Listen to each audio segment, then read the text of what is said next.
रश्मि एक गरीब घर की लड़की थी। उसकी शादी हुए अभी कुछ ही समय हुआ है। उसके ससुराल में पति विजय, सास उर्मिला और ससुर माधव रहते हैं। रश्मि की सास का स्वभाव थोड़ा कड़क था। वह किसी न किसी काम के लिए रश्मि को कहती ही रहती थी और सुनाती ही रहती थी। अरे बहू, चाय मिलेगी कि नहीं? चाय बना रही है कि बीरबल की खिचड़ी? इतना समय लगेगा? बस माँ जी अभी लाई। तब रश्मि अपने सास ससुर के लिए चाय देने के बाद घर की साफ सफाई और खाना बनाती है। अपने सास ससुर को खिलाने के बाद रश्मि बर्तन धोकर और किचन का सारा काम करके अपने कमरे में चली जाती है और अपनी दोस्त मेघा से बात करने लगती है। अरे मेघा, मैं तुम्हें क्या बताऊं यार, मेरी सास तो मुझे बहुत परेशान करती है। रश्मि ये कर दो, रश्मि वो कर दो, अब चाय कब मिलेगी, और घर का सारा काम और किचन का काम, साफ सफाई, कितने काम हो जाते हैं यार घर में। मेरी तो कमर रह जाती है, पता नहीं। और ऊपर से मेरी सास मेरे पीछे पड़ी रहती है। सुन रश्मि, तेरी अभी नई नई शादी हुई है, तू अगर अभी से नरम पड़ गई तो तेरी सास तुझे घर की नौकरानी बना देगी। हाँ यार, इसीलिए मेरी सास मुझे बहुत परेशान करती है। चल यार, मैं तुझसे बाद में बात करूंगी। मेरी सास मुझे आवाज़ दे रही है, जब मुझे टाइम मिलेगा मैं तब तुझे कॉल करूंगी। तब रश्मि फोन काट कर और हॉल में आ जाती है। क्या हुआ माँ जी, आप मुझे आवाज़ लगा रही थी? अरे बहू, क्या बताऊं बेटा, मेरे घुटनों में बहुत दर्द हो रहा है। अरे वाह, घर का सारा काम मैं करूं और घुटनों में दर्द इस बुढ़िया के हो रहा है। तब रश्मि अपने कमरे में जाकर और दवाई ले आती है। ये लीजिए माँ जी, दवाई खा लीजिए, आपको आराम रहेगा। दवाई किसको खानी है? मैं तो पैर दबाने की बात कर रही थी। तब रश्मि मुंह बनाकर ही सही लेकिन अपनी सास के पैर दबाने लगती है। कुछ दिन ऐसे ही बीत जाते हैं। कुछ ही दिनों में दिवाली आने वाली थी। तब दोनों सास बहू मिलकर घर की सफाई करने लगते हैं। तब रश्मि की सास तैयार होकर और रश्मि से कहती है, बहू, मैं दिवाली की शॉपिंग करने के लिए बाहर जा रही हूँ। 2-3 घंटे में आ जाऊँगी। तब तक तुम ऐसा करो, खाना बना के रख लेना। और ऐसा कहकर वो वहाँ से चली जाती है। इस बुढ़िया ने तो मुझे घर की नौकरानी ही समझ रखा है। तब उर्मिला शाम को जब बाजार से घर आई तो अपने पति माधव से कहने लगी, सुनिए जी, बैंक लॉकर में जो मेरे गहने पड़े हैं उनमें से वो जो रानी हार है वो मुझे ला कर दे दो। तुम क्या करोगी रानी हार का? जी, वो दिवाली आ रही है, मैंने सोचा दिवाली में उसको पहन लूँगी। वैसे भी बैंक में रखे रखे उनका क्या करना है। तब माधव बैंक जाकर और उर्मिला का रानी हार ले आता है। अगले दिन दिवाली थी। चारों तरफ खुशियों का माहौल था।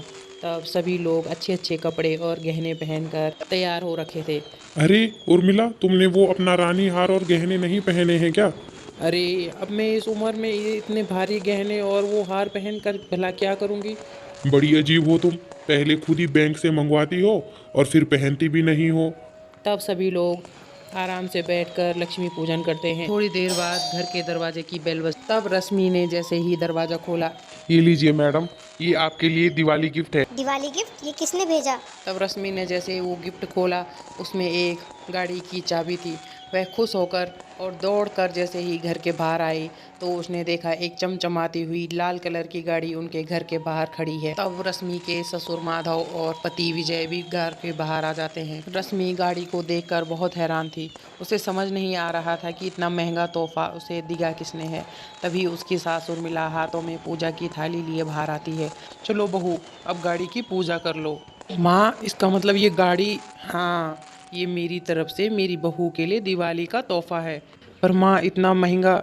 एक मिनट एक मिनट, क्या उर्मिला तुमने वो गहने मेरे से इसीलिए मंगवाए थे क्या बैंक लॉकर से? हाँ, अब इस उम्र में मैं ये गहने पहन कर कहाँ जाऊंगी। उन गहनों से मैंने अपनी बहू के लिए ये कार ले ली। ये इसका बचपन का सपना था। पर माँ, आपको कैसे पता चला कि ये इसका बचपन का सपना है? अरे बेटा, मैं कुछ दिनों पहले बाजार गई थी। वहाँ मुझे इसकी वो नकचड़ी दोस्त मेघा मिली थी। उससे बातों ही बातों में पता चल गया कि हमारी बहू रश्मि को क्या पसंद है।